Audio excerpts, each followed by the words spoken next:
Hey you guys, welcome to a new video. If you are new, please consider subscribing. My name is Yadi and I create educational content for beauty professionals in training and for those who like to continue learning.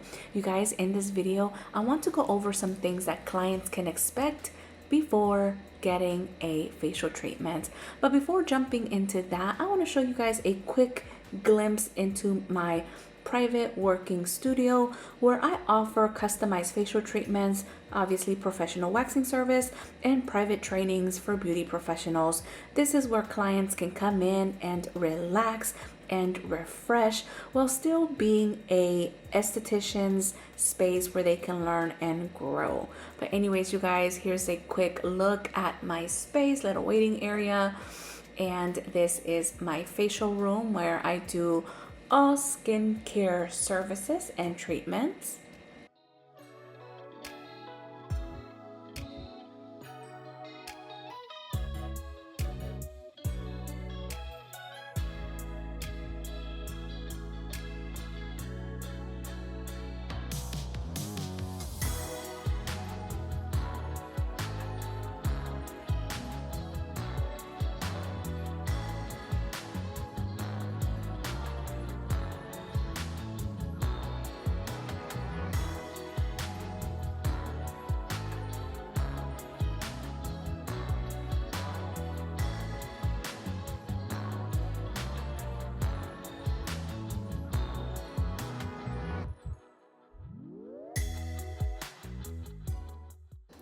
And in this room is where I do all body treatments. That includes waxing services, full body waxing services, and brow lamination, lash lifts. All brow services are done in this separate room.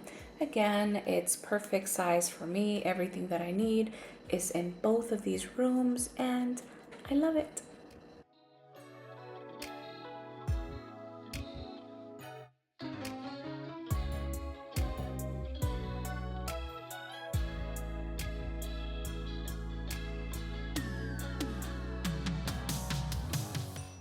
Now, before we get into the conversation of what clients can expect before getting a facial treatment and things they must know, you guys, I want to apologize in advance over the air vent noise that you will more than likely hear in some parts of this video. I actually did not realize that the camera was right under the vent and that it was, it was basically capturing the air noise.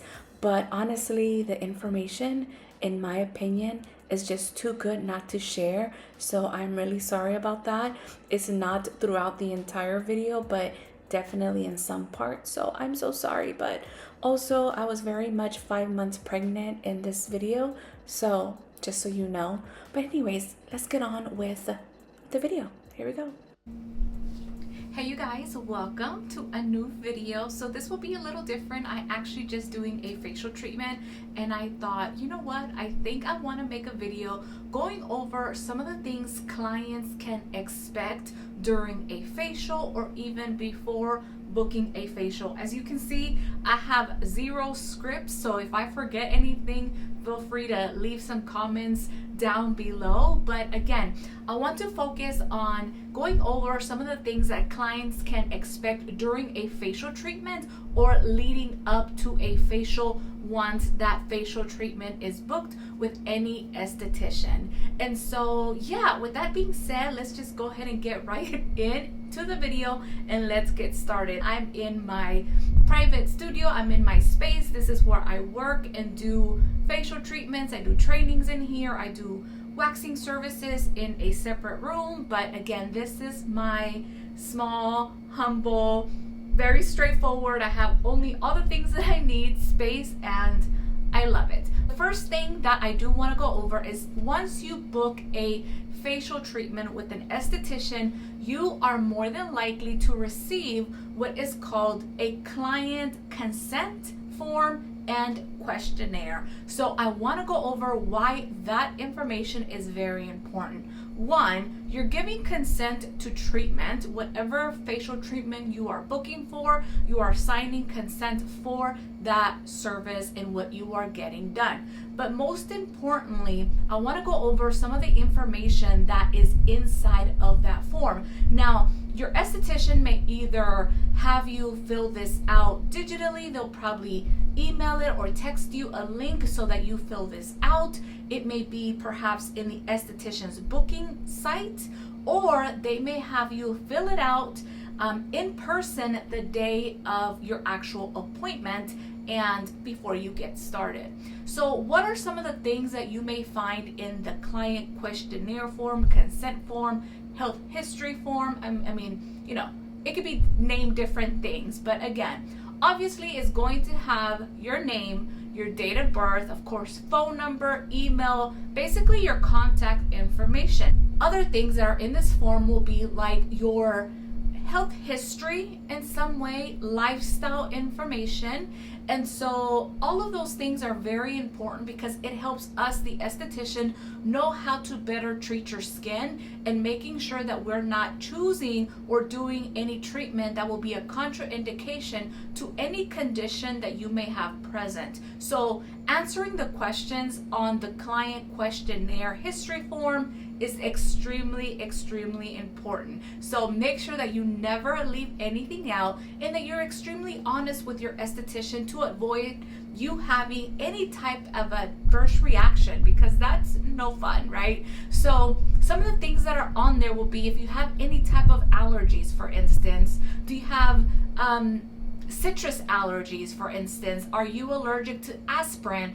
If a client fills out that they're allergic to aspirin, as an esthetician, that right away tells us that we should not use any products that contain salicylic acid, for example. If you have any citrus allergies, then that tells us that we should avoid using any enzymes that are derived from citrus fruits, and many times a lot of enzymes are derived from citrus fruits. So that's just a quick example of why answering these questions accurately and to the best of your knowledge, and trust me, many times some clients do not know what they're allergic to, and that's okay. But as long as you are answering as honest as possible, then that should be good. On my questionnaire, I have questions like how often or how much are you exposed to sun exposure? And so what that helps me understand, for example, if a client is booking a facial and they're letting me know that they have some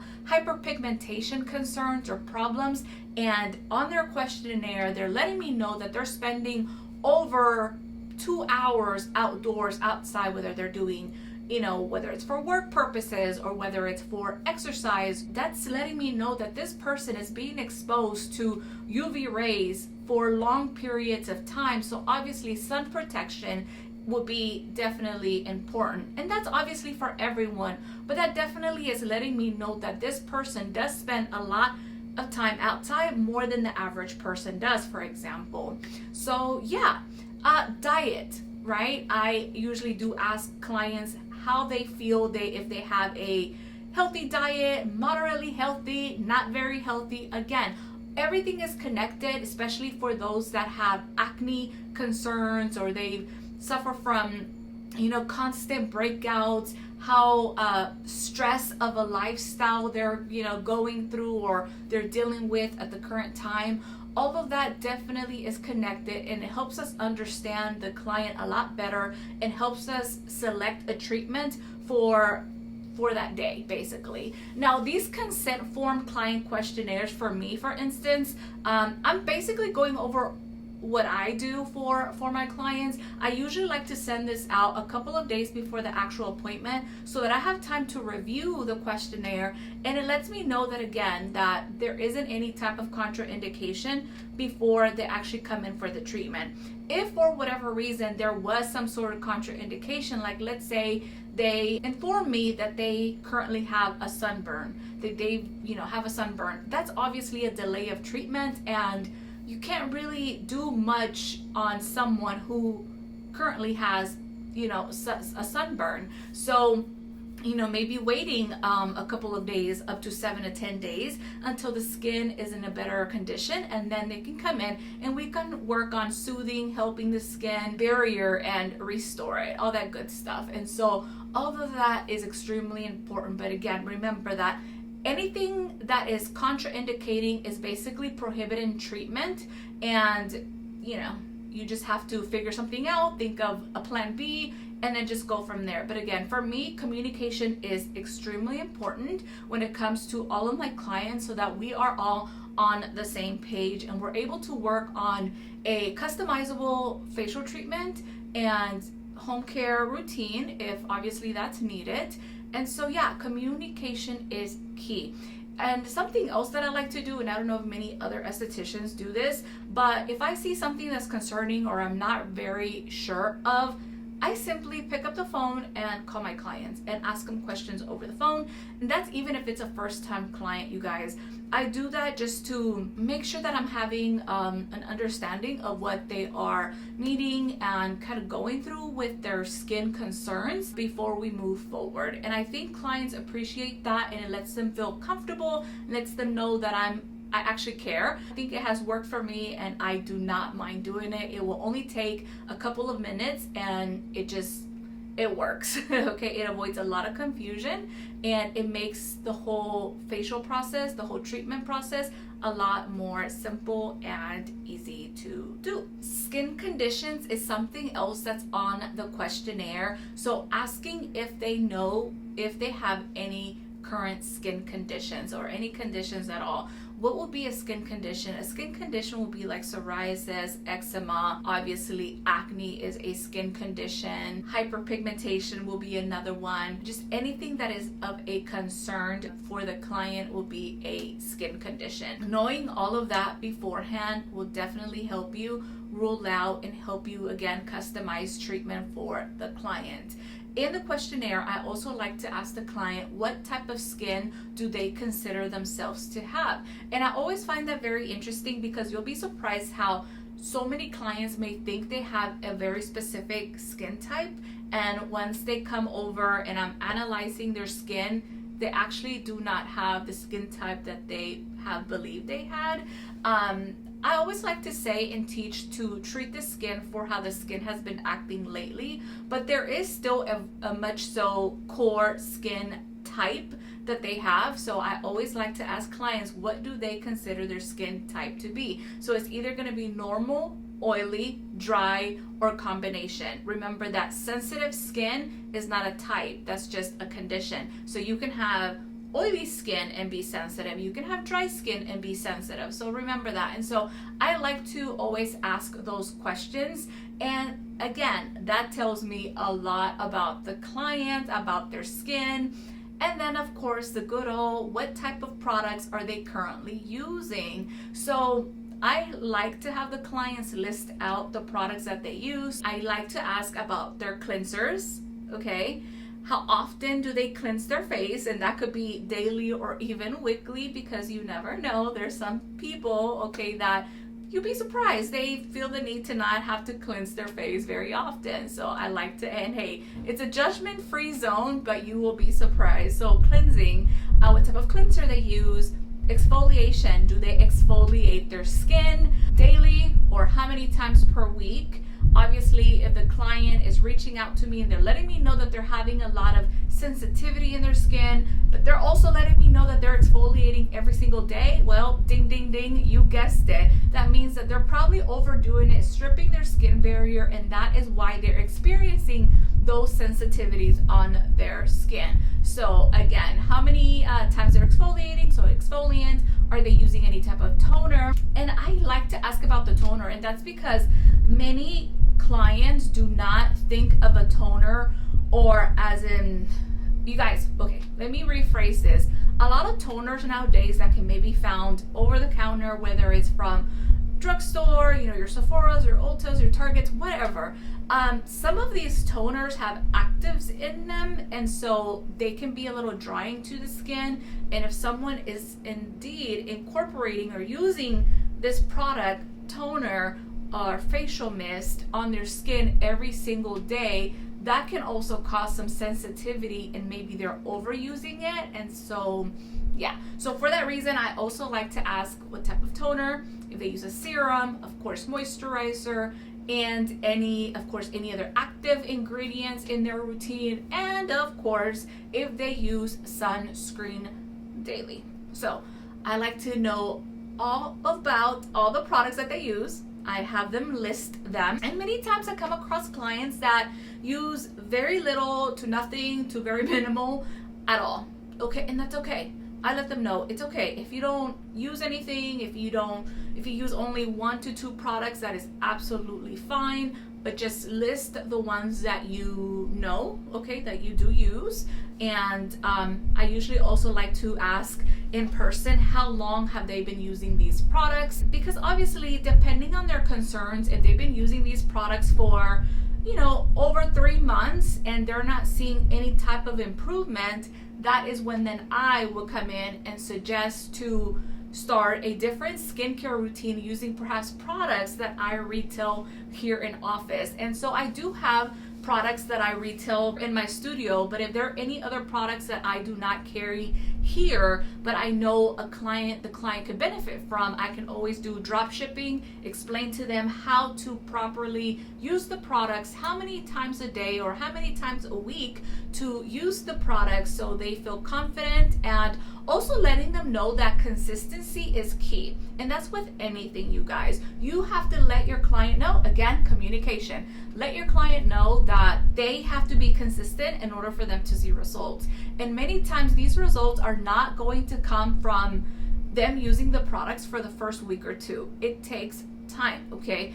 Especially for those clients that have hyperpigmentation, they're suffering from acne, extremely oily skin. It takes consistency and it takes time for them to actually see results. Now, if the client is for sure telling me, hey, you know what, I've been using these products for 3 months, at least 3 months, products that I perhaps have recommended to them, and I know for sure that they have used them, they show me the bottle or bring the bottle and it's empty and nothing has changed or not even the slightest improvement, then we can think of another plan and then go from there. But they have to be consistent. And so I like to let the clients know that it's definitely an 80-20 relationship. And so 80% being what they do at home, and then 20% is what's done inside of the treatment room in order for them to see results. So definitely that client questionnaire consent form is everything. So if you're a potential client or you're a client that happened to stumble up on this video, just be honest as possible with your esthetician so that they are able to help you the best way possible to give you a customizable skincare routine that works for you. Because I'm definitely not a believer of a cookie cutter. I'm going to give everyone the same thing. You guys, everyone's skin have different types of needs, right?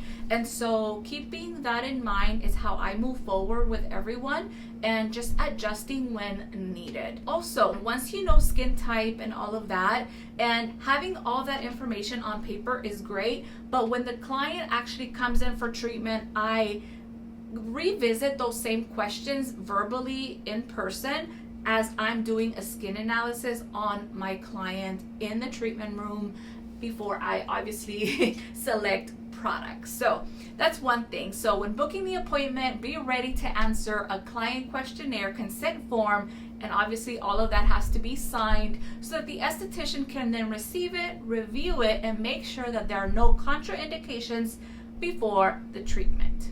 Okay, the day of the appointment. Yay, we made it to the day of the appointment. So on the day of the appointment, obviously you'll show up. I always tell my clients, you don't have to dress up for me. Like if you're coming from work and all that, great. You don't even have to have makeup on. Like it's not a requirement. Come as you are. Come as you are. So if you come in and you have full face of makeup, it's going to come off. So don't feel the need to put on makeup to come and see me. Like no. Come in, be comfortable. Like it's all about relaxation, you guys. And depending on who you're seeing and the type of services, the environment may look a little different. Obviously for me, My space is very simple, very cozy. I think it's cozy and just comfortable. So it's definitely not super clinical at all. The type of services that I offer, especially for skincare, is customizable, result-driven, relaxing facials. So when the client arrives, especially if I've already received the client questionnaire and I see that everything has been signed,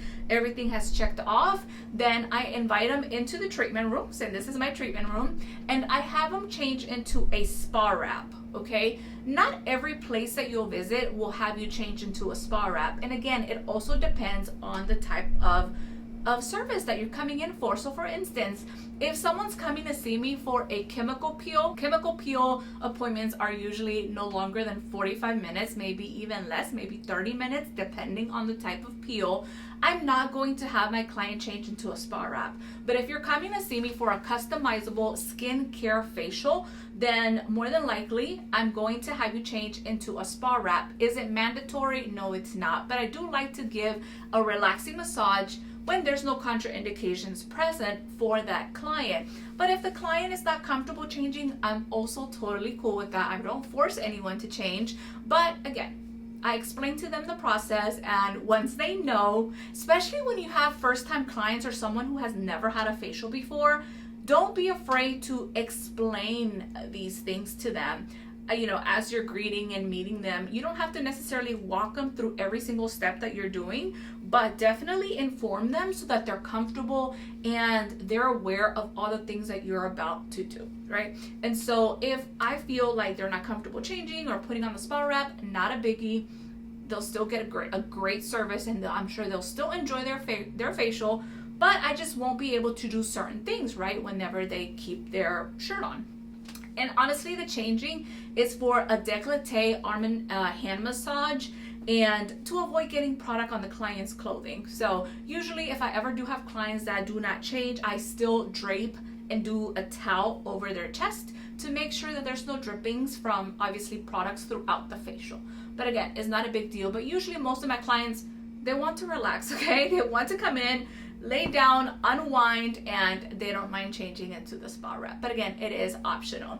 So once the client is on the treatment table, I then do a very thorough skin analysis. Usually, you guys, I like to look at the client's skin in what I like to call its natural state. So if the client is coming in, and let's say it's 5 o'clock, and maybe they are coming in and they have makeup on, not a problem. Like I said, that's gonna come off. So I like to look at the skin in its natural state in the way that it looks after a long day, okay? And that usually tells me a lot about the client's skin.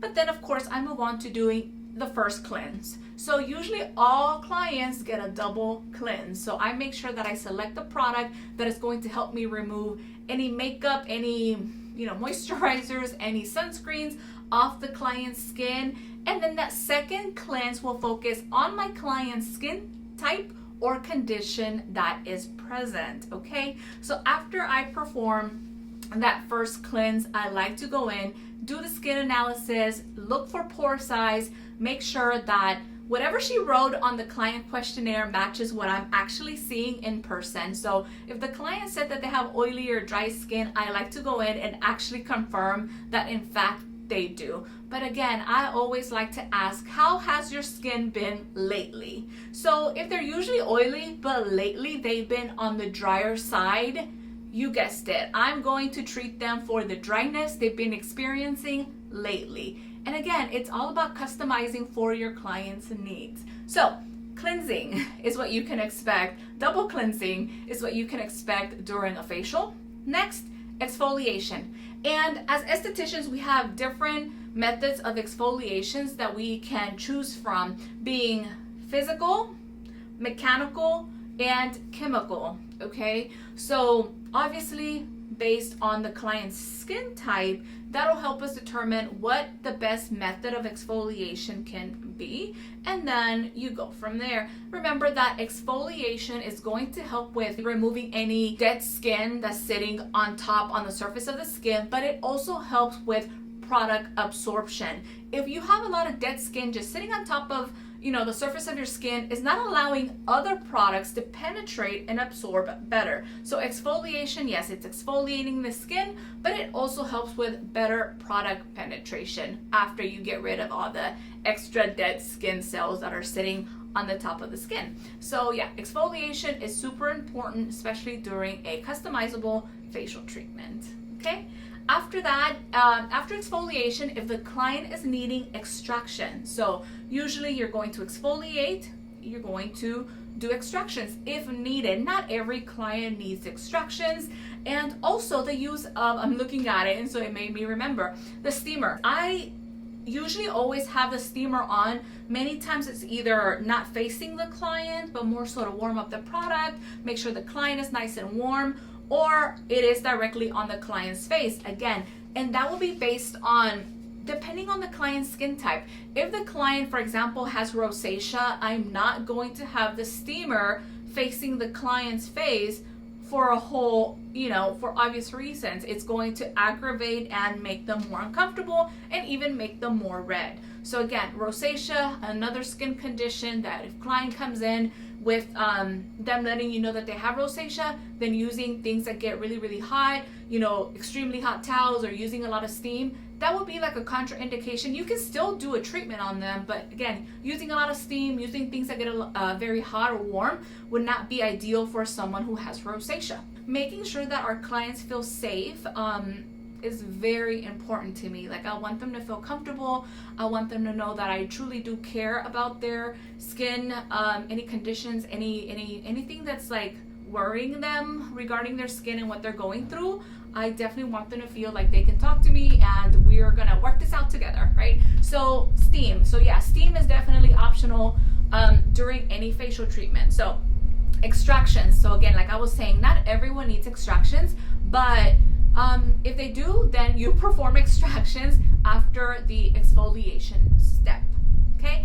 If the client comes in, someone who is having a lot of breakouts, has a lot of acne on their skin, there's different grades of acne. Some are very mild, some will be obviously more severe, but depending on the grade type of acne, that will let the esthetician know whether that person needs a facial massage. Because if someone has a lot of acne or a lot of inflammation on their skin, then performing a facial massage, that doesn't make any sense. You're only going to make matters worse, and it's going to make the inflammation worse, and there's just no point really. Usually, if that's the case, I do not perform a facial massage on someone that comes in for an acne treatment. Okay, the time that you will spend massaging someone's face will actually be the time that you're going to spend extracting and kind of, clearing the pores basically.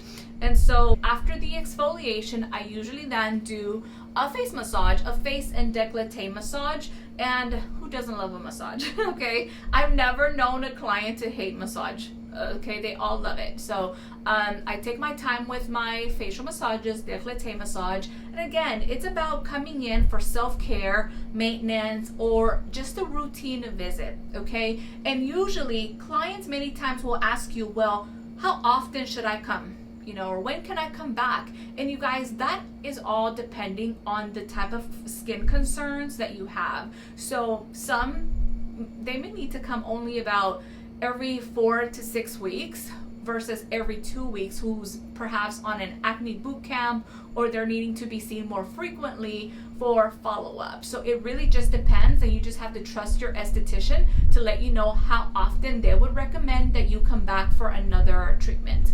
Okay. And then a facial mask. Again, choosing the right one for your client's skin type or skin condition is ideal. Obviously, that will always be key. So the facial mask usually sits on my clients from anywhere between 10 to 15 minutes, just depending on the type of mask that I'm choosing, whether it's something that is setting, non-setting. There are some masks that actually require for them to sit from anywhere between 25 to 30 minutes on the client's skin, and these will be more like your anti-aging type of mask. And so, hey, follow protocol, do what you need to do in order to get those results. So yeah, masking is definitely part of a facial treatment. And while the face mask is sitting, I usually like to perform an arm and hand massage on my clients, and they love it. I mean, it really I don't charge extra for that or any of that. I just think that clients really do enjoy it. They don't expect it.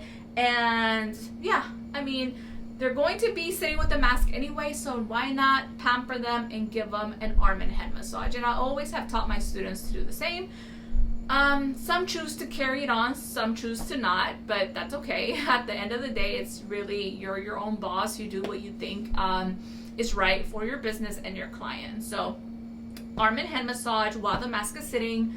Of course, the mask will come off, and then I go on to doing either facial mist. I love facial mists that are either brightening, hydrating, and soothing. It's rare when I personally pick up a facial mist that is going to be more so for like oil control. There are some clients that definitely need those type of facial mist, but I make sure that I use them accordingly based on who I'm treating. But I love a good old hydrating, soothing, brightening, calming facial mist, because those are amazing for everyone, even your oily skin type individual. So can't go wrong with those. And of course, ending the treatment with your serums, using very targeted, specific serums for specific concerns that the client may have. So choosing a serum followed by a great moisturizer, and of course your good old sunscreen. We can't end the treatment right after doing all of those steps and not applying sunscreen. So sunscreen at the end of every facial, customizable facial treatment is always important.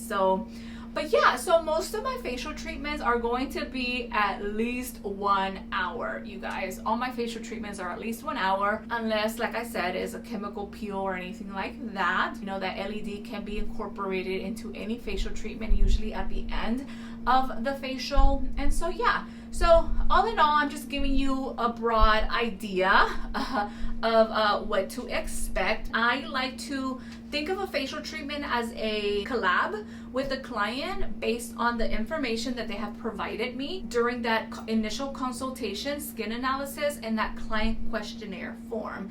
And when you set the rules, you have boundaries, you kind of let them know about what they can expect, it definitely helps build long-term client esthetician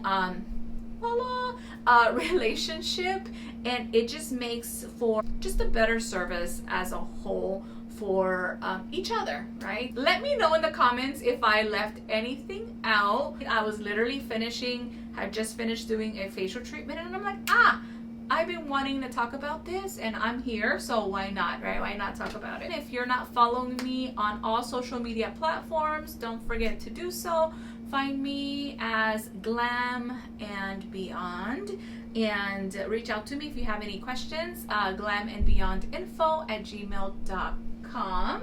I've already showed you around my space, around my office, but yeah, you guys, I think that's it. Okay, anyways, and of course you always want to let your client know when to come back, rebook their next appointment before they leave. Usually that's ideal so that they stay on track. Everyone's out and about, going about their busy lives, that sometimes we just lose track of how long it's been that we actually went in and got a facial. So clients, same for them. So I think that's it.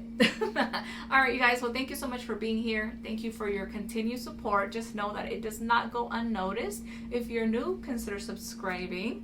And don't forget to check out the Estheticians playlist for additional resources, whether you're studying for state board or you're done with school. There's many other videos on there that you can check out that can definitely help you in your aesthetic journey and continue in education. Again, thank you so much for being here. And hey, let's keep going, let's keep growing, and I'll see you on the next one. Bye, guys.